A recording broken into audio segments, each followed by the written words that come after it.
I met Wally Tomczyk because he also took guitar at Ryson's. I think we got together. And we emulated bands like the Mandela, and when we were doing the Mandela thing, we emulated them to a T with the black shirts, white ties.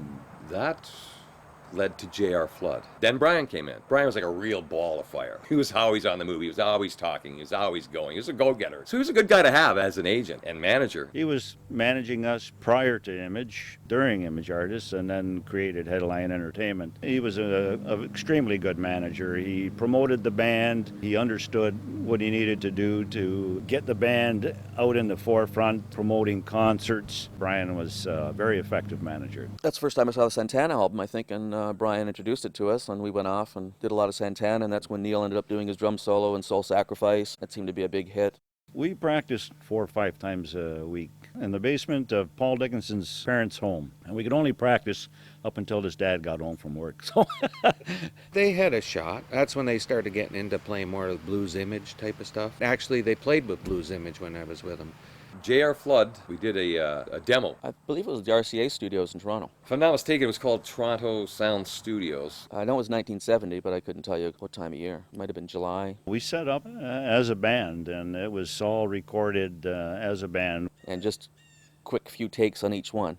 Just recently, apparently Neil Peart was going through some of his stuff, and he found this tape of that session, and he sent a copy out. So there's 8 original songs on this CD, and when I first listened to it, I'm sitting there going, I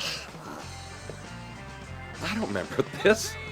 I don't remember this. Politics, habits, tattoo, membrane, chromosomes, and dead brains.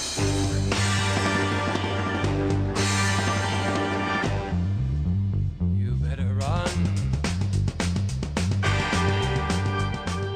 And then as I listened further, then it started to come back, and I said, wow. That was kind of mind-blowing for me to hear those tapes 30 years later. I thought these guys were pretty tight. Got along well, I thought. And it was great working with Arne. Arne's a great guy. Started probably with a U-Haul. Then we bought a van, and when Neil Peart was in the band, we bought a van, what we call a bread truck or something, and we fixed her all up. Eventually, after one horrendous road trip to Ottawa, where we just froze the whole way of the dead of winter. There was no heat. It was awful. We drove all night in this 56 GMC truck. There was only one seat for the driver. It was hell. And I swear the heat came out this far out of the heater, and that was it. It was hell, be really cold. We thought we would find a motel or a hotel in Ottawa. We'd stop for directions, and About 6 in the morning, and everybody's like this, and Neil's still on his practice pad and stuff. And we saw a police officer. We thought we'd ask for directions. So Garry went out to speak to this officer who gave us directions, and it was it's right out of town. the road right out of town.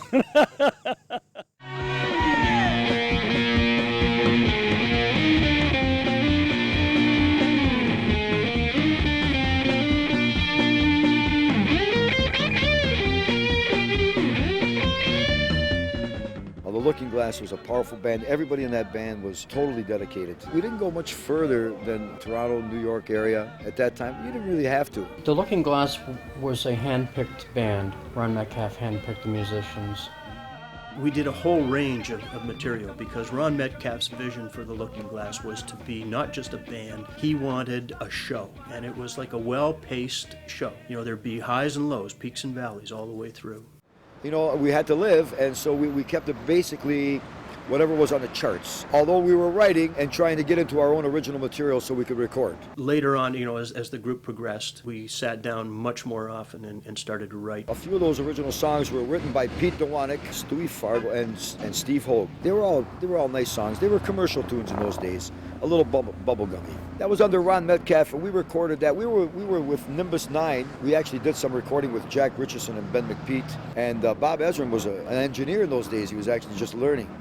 And I only wish that album had got released. Things might have been different today. We ran into some difficult times with Variety Artist Productions. Joe and Alex, they wanted to leave the band. I left the Looking Glass because of Joe Colonna. They said, you know, we're bringing in this bass guitar player from Toronto, from the Stitch in Time or somewhere. They had him chosen already. And I idolized Joe. So when they told me that they were going to replace him, I was hurt. You know, as a team, we finally got guys to stick and pitch. We were actually getting somewhere. And I said, well, if he goes, I go. And Ron said, well, you're gone. And that was the end of me for the Looking Glass. As a band, we had the good fortune to always play for a full house. I don't remember ever playing for just a small crowd, a few rows of people. One of the things that attracted me to join in the majority was Neil's playing. And Wayne and Neil made a great rhythm section. Bob liked to horse around on stage sometimes. He was behind his Hammond organ, and I think he pulled on his pants just to be a jerk. Forgive me, Bob. Skinner being quite mischievous sometimes. He might have done something even more. Now, I don't know if this was the exact incident that triggered the breakup of the band, but I know Bob was really mad at Skinner. And he said, we're going to have a meeting. You guys decide. It's going to be either you come with me or you go with Skinner, and you have 5 minutes. And we almost instantly decided to go with Skinner. Just because Skinner was the cool rock singer, and a singer, a good charismatic singer, is much harder to find than, you know, a instrumentalist. In hindsight, I wish we would have gone with Keaton. And we heard about this breakup. We didn't have a keyboardist at the time and thought that would be a good addition. We were playing some Deep Purple stuff. He had a Hammond organ, a van, PA systems and lights and all sorts of stuff. Plus, he had a whole bunch of jobs that had been booked. So we thought, let's get him in our band. Let's become the majority. So that's how this trading went on all the time. Seaforth was crazy. Yeah, these guys warned me, you know, we're going to Seaforth, and you won't believe it. They told me the stories. I had to see it for myself. As soon as you hear that word, Seaforth, you just go, oh yeah, what a spooky story that is. Every band played Seaforth. Like you're in the Twilight Zone. All the girls would dance in this arena in the middle of the arena.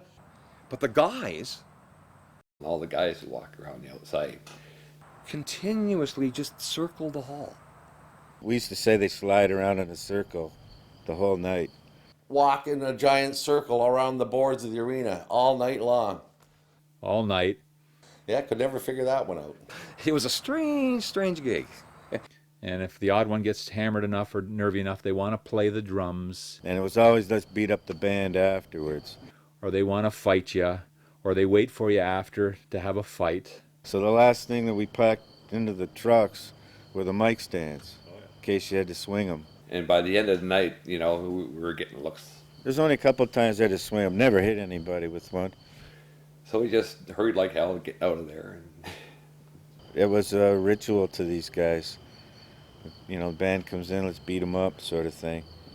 Or they were afraid we're going to take their girls or something, I don't know. One of the reasons I think that we had to, make a quick escape out of Seaforth at one point. The local boys didn't care for the bands coming in and scooping the girls, that kind of stuff going on. We did have to skip out of town a couple of times, from jealous boyfriends and stuff. You'd know that they'd be hanging around. We'd have to wait in the hall until they all left, until they just, and then they'd smash your lights or, they'd do something. So we would always have extras. There was in my opinion, a much better place to play when you're in the band. That was the power plant. The power plant we played at often. Quite a bit at the power plant, yeah. It kept the bands going, had a place to go to when there was nothing else going on. It was pretty much black. They had a little snack bar type thing, pop and coffee and things. What the power plant did have was liquid lights. Fishbowl type thing or whatever. Anyway, a bowl, and you have saran wrap. He'd pour colors in and swish it around to the music. And A lot of Yorkville bands played in St. Catharines, the Poppers, Stitch in Time, Sparrow, who became Steppenwolf. It was a bit of a hotbed, St. Catharines. Ugly Ducklings, great band. Luke and the Apostles, R&B band, great band. We went and watched Mandela. Dominic Triano was the guitar player. Prakash was the bass player. Unbelievable seeing these guys mentally prepare before a show. I mean, they had a preacher with them reading the Bible. I'm going, whoa, this is scary. But it worked. It really worked. They built themselves up to, they're here before they even get out there. A lot of bands used to show up on the weekends from Toronto. Leigh Ashford and Nucleus. Stitch in Time was really good. Like Danny Marks used to play there with Edward Bear. Nucleus. 3, 4, Great band.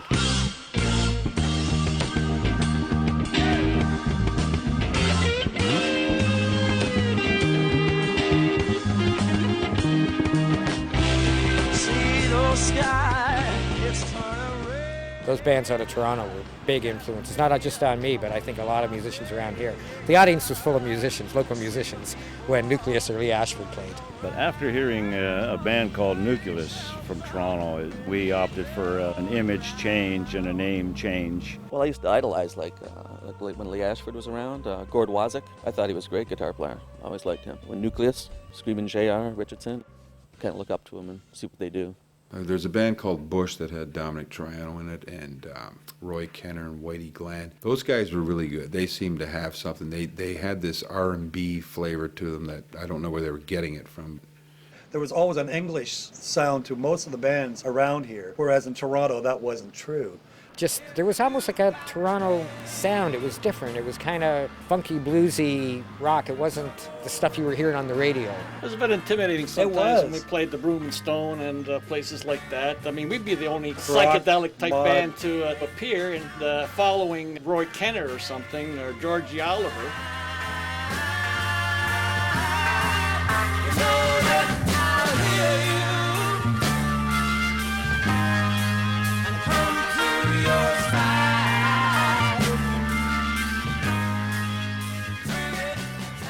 So, and I always wonder what this Blue-Eyed Soul was. One night, John Lee and the Checkmates come in. They were crisp. I remember John Lee and the Checkmates standing right at the edge of the stage with their feet, their heels on the edge of the stage, and this huge wall of sound coming at you, and it just lifted everything up, and there's no way that we could compete with them. John Lee and the Checkmates later moved to the States and became Rhinoceros. So, and we like that stuff too.